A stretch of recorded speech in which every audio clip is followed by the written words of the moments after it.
ini adalah bagian kedua dari pembahasan kita mengenai One Size Does Not Fit All, yaitu bukunya Gary McIntosh yang berbicara mengenai pola kepemimpinan dan pola organisasi dalam gereja yang berbeda-beda ukuran. Jadi kita melanjutkan.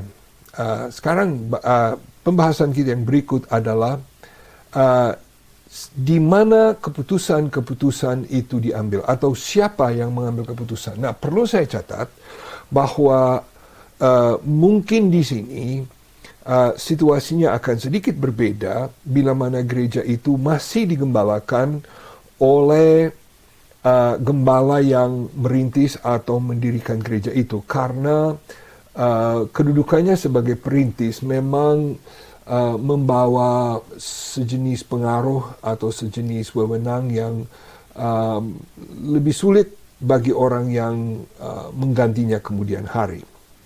Tetapi pada umumnya di dalam gereja-gereja kita harus memimpin bukan dengan kedudukan, bukan dengan otoritas, tetapi saya suka gambar ini karena melihat lebih dahulu lingkaran yang merah, yang besar itu, yang mencakup segala sesuatu, itu adalah karakter rohani. Nah, perhatikan bahwa kepemimpinan yang berhasil akan berfungsi di persimpangan dari 4 perkara ini, di mana ada kontrol, di mana ada otoritas. Kontrol dan otoritas mirip. Sebelah kiri pengaruh ini sesuatu yang biasanya muncul dari hubungan, dan sebelah kanan kedudukan. Jadi di mana 4 perkara itu bersimpangan, di situ terjadi kepemimpinan yang paling baik. Nah, di dalam gereja-gereja yang kecil, hampir selalu ada orang kunci. Maksudnya selain gembala, biasanya ada orang kunci. Sebagai seorang pemimpin dalam gereja itu, saudara, apalagi kalau saudara bukan gembala perintisnya, saudara harus belajar siapa orang pemimpin itu. Kemungkinan saudara pernah mendengar saya cerita sebuah cerita dari John Maxwell. John Maxwell cerita waktu dia masih muda dan menggembalakan sebuah gereja kecil.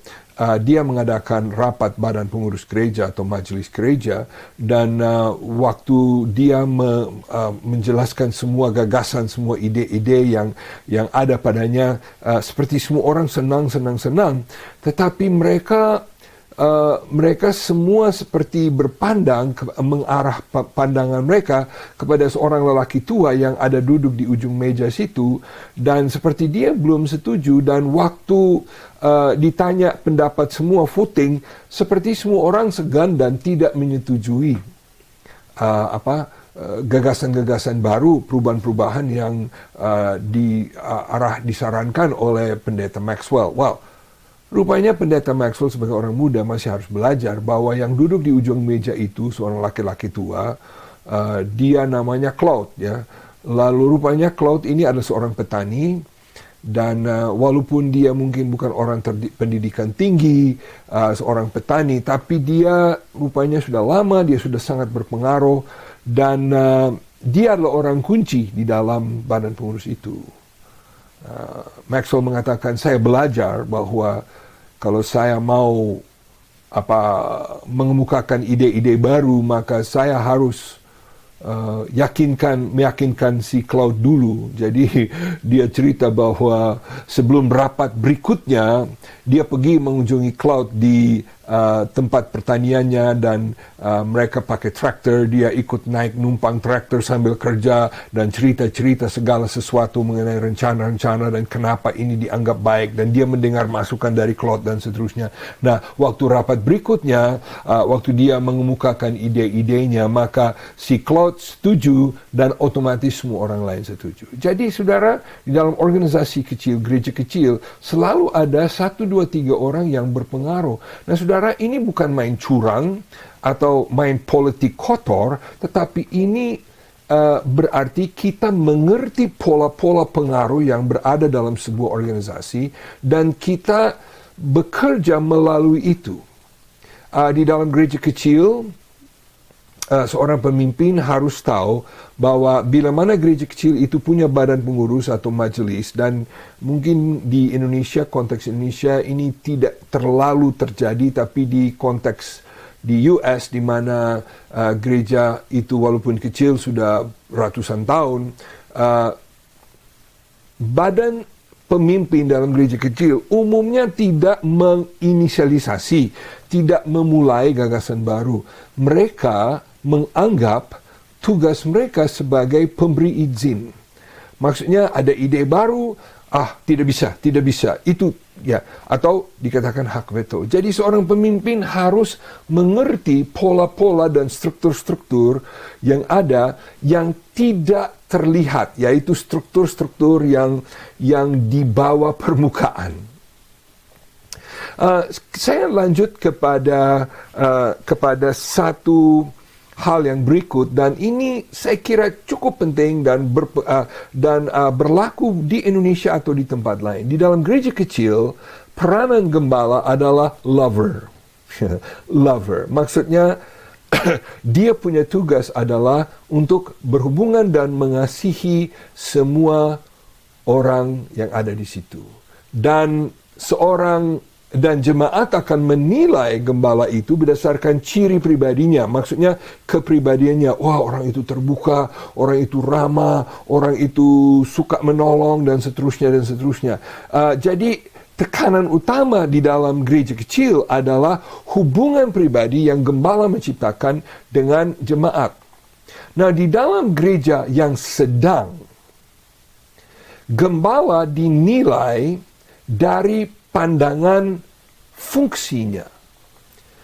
Sekali lagi, ini tidak berarti bahwa gembala itu tidak lagi berhubungan dengan orang, tidak punya lagi hubungan kasih dengan orang, tetapi peranan yang lebih menjadi lebih penting bagi dia adalah dia harus mengelola, dia harus mengorganisir. Karena ingat, di dalam gereja sedang, yang fokus dari orientasi adalah program.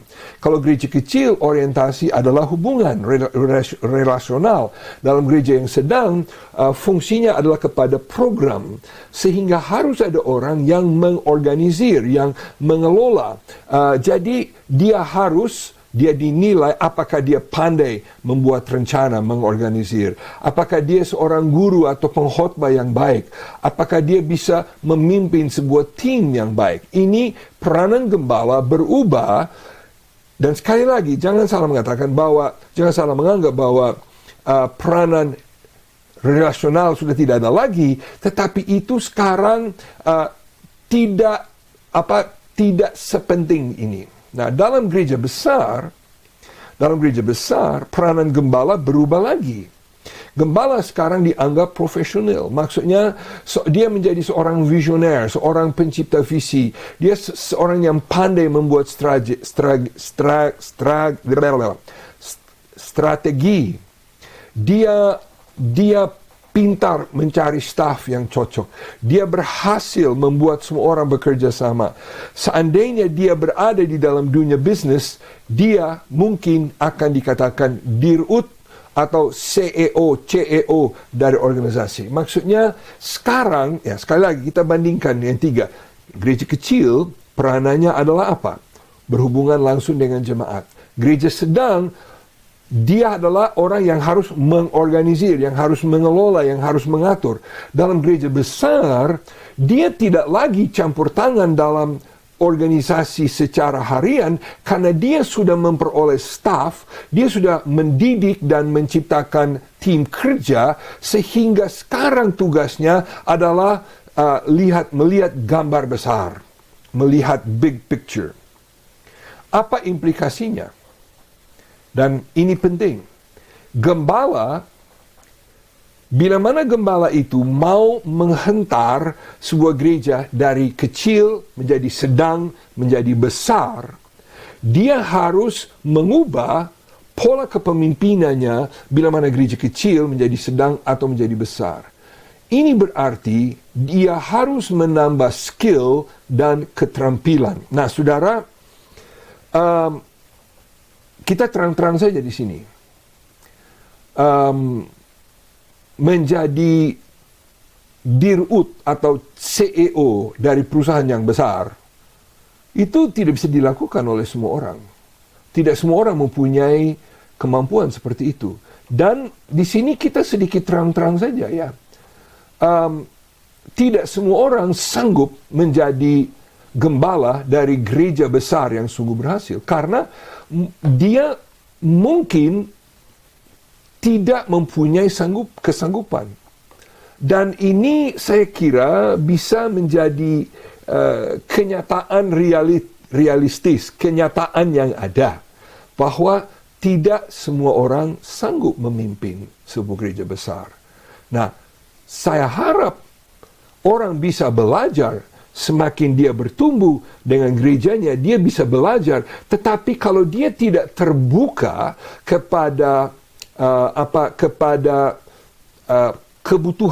kebutuhan pribadinya, dia tidak menyadari bahwa dia memerlukan skill-skill dan cara memimpin yang mungkin tidak diperlukan waktu gereja kecil.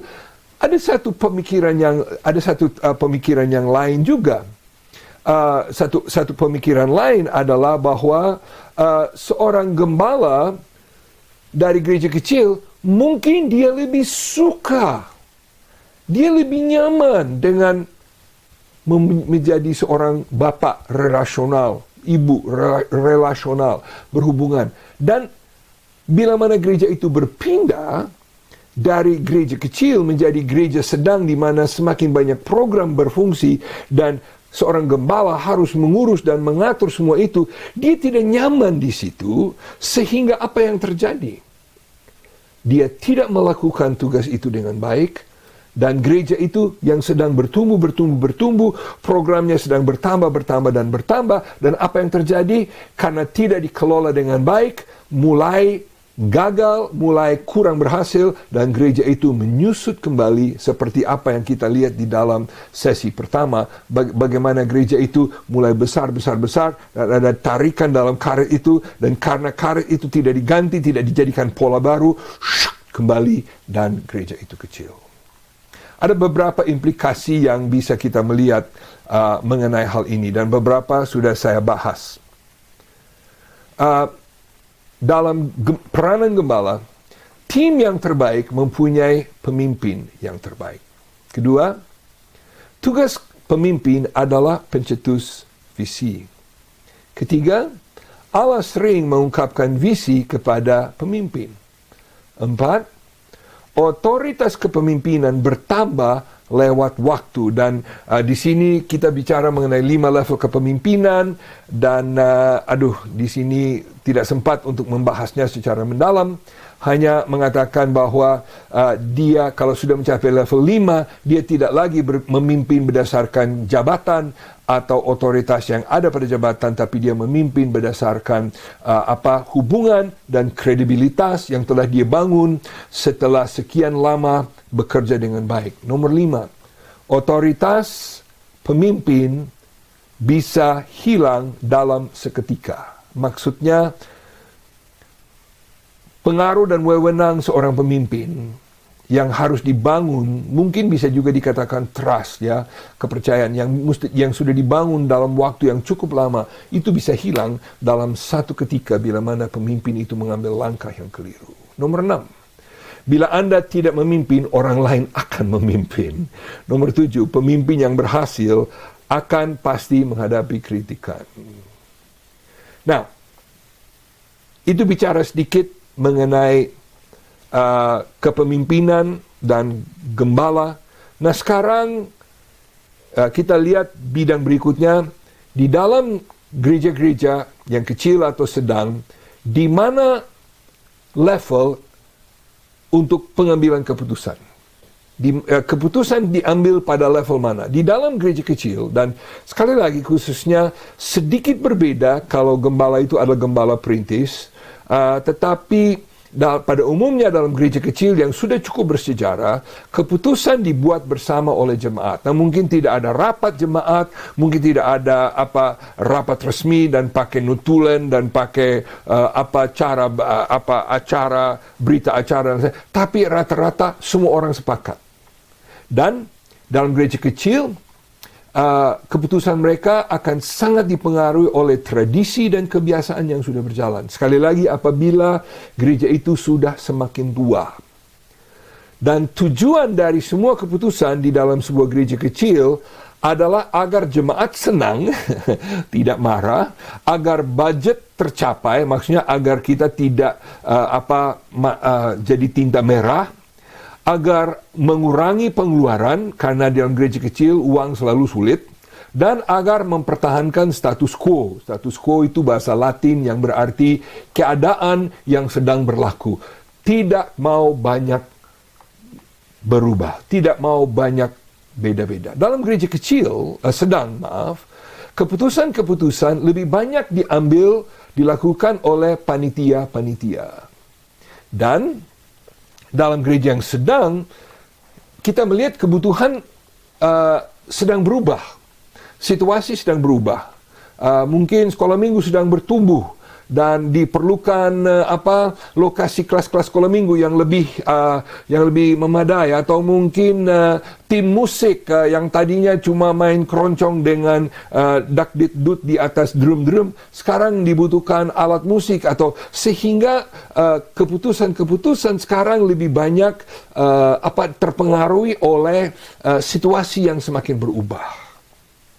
Nah, di dalam gereja yang besar, keputusan itu sudah pasti dilakukan oleh gembala, staf, dan badan pengurus. Dan itu juga, mereka juga terdorong oleh kebutuhan yang sedang berubah, situasi yang berubah, dan mereka terpengaruhi oleh visi gembala untuk masa depan gereja. Jadi di sini, sekali lagi, salah satu hal yang sangat penting adalah gembala yang mempunyai visi jangka panjang, visi yang besar, dan itu karena kepemimpinannya sedemikian rupa, itu mempengaruhi mereka yang dipimpin, badan-badan yang mengambil keputusan, sehingga mereka berani mengambil keputusan berdasarkan visi yang dicetuskan oleh gembala dan teman-temannya. Di dalam situasi seperti ini, seorang gembala dapat menambah pengaruh melalui hubungan. Dan khususnya dalam gereja, sebenarnya dalam semua level gereja, gembala, gembala, apalagi di dalam konteks timur seperti di Indonesia, gembala sebagai pejabat mempunyai pengaruh yang tinggi. Tetapi, saudara, pengaruh yang hanya berdasarkan jabatan itu tidak sekuat pengaruh yang sudah dipupuk, sudah dibangun melalui hubungan dan kredibilitas yang sudah dibangun dalam tahun. Jadi gembala dapat mempengaruhi keputusan dengan menjalin hubungan kepercayaan, a relationship of trust dengan orang-orang kunci. Jadi sekali lagi, saya tidak suka istilah politik, karena kalau bilang politik orang langsung pikir politik itu kotor. Tapi saudara, sebenarnya politik artinya apa? Politik artinya hubungan atau jalur pengaruh. Jadi mau tidak mau seorang gembala atau seorang pemimpin yang berhasil, dia harus mengenal hubungan-hubungan itu, dan dia harus menjalin hubungan kepercayaan dengan orang itu supaya gagasannya dapat mempengaruhi mereka. Dia bila mana mengambil keputusan, dia akan menolong mereka melihat perubahan kebutuhan dan kesempatan yang ada.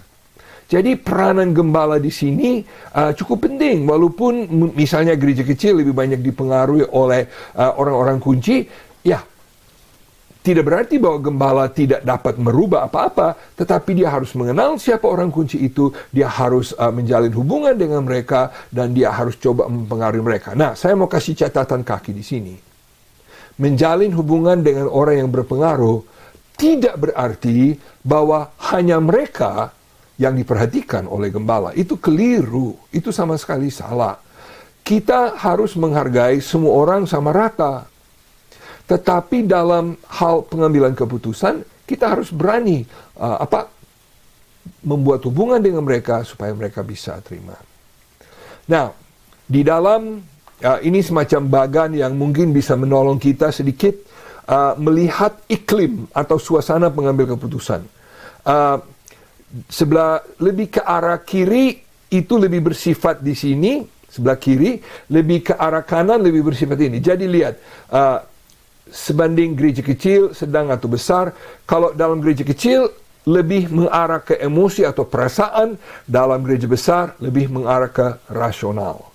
Gereja kecil lebih subjektif. Subjektif arti apa? Apa yang mempengaruhi saya? Apa perasaan saya?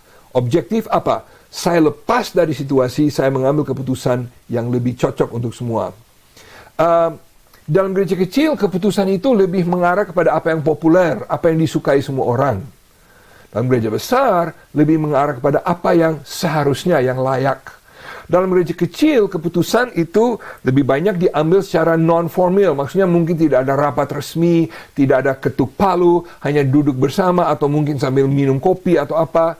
Nah, dalam gereja besar, lebih formal. Dan dalam gereja kecil, iklimnya lebih keluarga. Dalam gereja besar, iklimnya lebih mengarah kepada pemimpin. 5 prinsip pelayanan yang efektif. Dan ini saya cepat saja. Prinsip pertama, prinsip kepemimpinan visioner. Berarti gereja akan bertumbuh bila setiap keputusan dinilai berdasarkan apakah membawa orang baru dalam gereja. Apakah kita sedang mencapai visi kita. Prinsip kedua, prinsip pemanfaatan SDM, sumber daya manusia. Gereja bertumbuh bila mana keputusan menyediakan staf, kepemimpinan, dan sumber daya untuk penjangkauan keluar. Outreach, jangkauan keluar. Okay? Ini prinsip-prinsip yang saya kira berlaku di semua jenis gereja. Yang ketiga, prinsip pintu terbuka. Gereja bertumbuh bila setiap keputusan menciptakan kesempatan untuk orang baru bergabung dengan kehidupan gereja. Maksudnya, setiap kali kita mengambil keputusan, kita harus bertanya, apakah ini membuat tamu merasa lebih nyaman atau merasa lebih kurang cocok di sini? Ya. Prinsip 4, prinsip penggabungan. Gereja bertumbuh bila keputusan-keputusan yang diambilnya menciptakan cara untuk menggabungkan orang baru di dalam lingkaran sosial jemaat. Ingat, beberapa waktu saya katakan, mungkin dalam sesi pertama, saya katakan bahwa sulit dalam gereja kecil, sulit bagi orang baru. Kenapa? Walaupun orang yang sudah ada itu senang dengan orang baru, mereka sudah menjalin hubungan yang akrab dan susah untuk orang baru itu seperti masuk ke dalamnya. Sehingga prinsip keempat mengatakan prinsip penggabungan. Ambillah keputusan yang mempermudah orang baru bergabung. Prinsip 5, prinsip keuangan. Gereja bertumbuh bila setiap keputusan menyediakan dana yang cukup untuk program penjangkauan keluar. Gereja yang bertumbuh akan menggunakan tidak kurang dari 5-10% dari seluruh anggarannya untuk outreach atau penjangkauan keluar. Jadi beberapa prinsip yang bisa diberlakukan dalam semua keputusan bersama. Nah, sekarang kita pindah kepada unsur yang berikutnya, yaitu mengenai staf. Jumlah staf dan organisasi staf sangat berdampak bagi pertumbuhan atau penyusutan gereja. Kita semua percaya bahwa semua jemaat harus main peranan di dalam pelayanan. Tetapi secara praktis, terus terang saja, staf itu sangat menentukan. kalau staf tidak dicari yang tepat, baik orang yang tepat ataupun skill yang tepat, dan cara mengorganisirnya, cara memperdayakan mereka dengan tepat, gereja itu bisa bertumbuh atau gereja itu bisa menyusut. Ini pola yang berlaku di Amerika Serikat. Dan saya tidak dapat mengatakan bahwa ini 100% berlaku, tetapi prinsipnya masih cukup berlaku. Jadi, sehubungan dengan staf, bisa dikatakan bahwa dalam gereja kecil, seperti situasinya adalah duet. Duet, gembala tunggal dan jemaat. Jadi, di dalam situasi seperti itu, komunikasi sangat gampang. Ya, gembala punya hubungan, ingat tadi peranan gembala. Peranan gembala adalah sebagai lover, sebagai pencipta hubungan. Jadi di dalam situasi seperti ini, dalam situasi gereja kecil, peranan gembala adalah saya secara tunggal atau mungkin dengan teman hidup suami istri saya, begitu. Dalam gereja sedang, lebih bersifat kuartet. Gembala, 1-2 staf, dan jemaat. Nah, saudara, apa yang terjadi dalam situasi kuartet? Komunikasi akan bertambah rumit. Mungkin saudara yang pernah menyanyi 4 suara begitu, saudara tahu bahwa koordinasi di antara suara harus baik sekali. Maksudnya siapa yang ambil nada mana dan iramanya harus tepat. Apa kalau kita cepat omong, cepat nyanyi atau kurang begitu. Jadi apa yang terjadi? Karena gereja hanya dapat bertumbuh dengan bertambah staf, tetapi dengan bertambah staf, hubungan akrab yang tadinya berada di antara gembala tunggal dan jemaat itu kurang lancar seperti sebelumnya, sehingga apa yang harus terjadi? Komunikasi tambah rumit dan usaha komunikasi harus lebih besar. Nah, dalam gereja besar, situasi berubah lagi. Situasi lebih mirip paduan suara, di mana ada gembala, ada banyak staf, ada pemimpin awam, ada staf penunjang seperti staf kantor, staf maintenance, lalu ada jemaat. Dan di sini tantangan yang paling besar buat gereja besar adalah komunikasi. Karena coba dibandingkan dengan gereja kecil. Dalam gereja kecil komunikasi gampang. Mau ada apa-apa, ya hubungi aja gembala. Ada apa-apa, telepon aja. Tapi dalam gereja besar tidak bisa begitu. Sehingga usaha komunikasi dalam gereja kecil jauh lebih gampang. Usaha komunikasi dalam gereja besar harus jauh lebih harus diusahakan dengan lebih penting. Beberapa pertanyaan. Berapa staf yang diperlukan agar gereja kecil bisa menjadi gereja sedang? Nah, angka ini dicocokkan dengan situasi di Amerika Serikat. Di Amerika Serikat, bila mana gereja kecil akan berubah dari kecil menjadi sedang, diperlukan kira-kira 4 atau 5 staf gembala ditambah dengan beberapa staf support. Nah, di sini saya pakai istilah staf support, berbicara mengenai staf bukan gembala seperti tata usaha di kantor, pembersih, maintenance dan lain sebagainya. Nah, saya tidak tahu, saya belum melakukan riset berapa yang diperlukan di Indonesia yang cocok. Tetapi yang pasti, lebih baik saya baca yang kedua ini.